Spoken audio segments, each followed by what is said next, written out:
حزب کمونیست اوکراین طلب کرده است که سوختار در قرارگاه این گروه سیاسی در شهر کیف مورد تحقیق قرار گیرد. سوختار در بینای کمونیستان 9 اپریل به عمل آمد. همان روز افرادی که طول 2 ماه اخیر قرارگاه را اشغال نموده بودند جزا گرفتند. کمونیستان میگویند که سوختار عملی برقصدانه بود و تا زمانی که مسئولان سوختار را به جوابگری نکشند آنها در جلسه های پارلمان اشتراک نمی کنند. در کابل گنرال جوزف دنفورد فرمانده ارتش ایالات متحده آمریکا و نیروهای بین المللی مستقر در افغانستان با رهبران ارتش ملی افغانستان ملاقات نمود.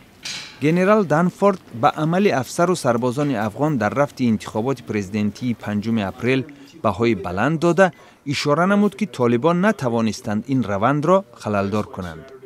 دنفورد وعده داد که کمک ارتش ایالات متحده آمریکا به نیروهای افغان ادامه خواهد کرد. سال روان نیروهای بین المللی مستقر در افغانستان این کشور را ترک می کنند. در ولایت غربی انبار عراق به ویژه در شهر رمادی برخوردهای آشوبگران اسلامی با نیروهای حکومتی ادامه دارند. این برخوردها 3 ماه پیش آغاز یافته بودند و در عرفه سال نو میلادی آشوبگران مربوط با سازمان القاعده شهرهای فلوجه و رمادی را تحت تصرف خود قرار دادند. پیروان مخالفین قرغیز در 4 شهر این کشور گردهمایی‌های ضد حکومتی راه‌اندازی کردند. پلیس در شهر بیشکک و قرقل مدتی کوتاه فعالان جنبش ملی مخالفین را بازداشت نمود. مخالفین تقاضا کردند که پرزیدنت قرقیزستان المازبک اتمبایف اجازت ندهد سال روان بعد بیرونشوی نیروهای پیمان ناتو مرکز ترانزیتی فرودگاه منس به دست شرکت‌های روسیه گذارد.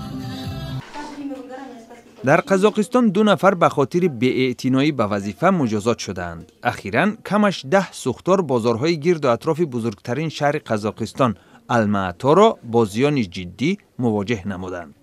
رئیس یکی از بازارها به مدت 4 سال از حرکت آزاد در کشور محروم شده، صاحبکاری که بازارش را به اجاره داده بود به مدت 3 سال از حرکت آزاد محروم شد. حکومت از برقرار نمودن بازارها خودداری کرده ابراز داشته است که بازارها غیر قانونی بودند و در آنجا باید راه ماشینگرد ساخته شود.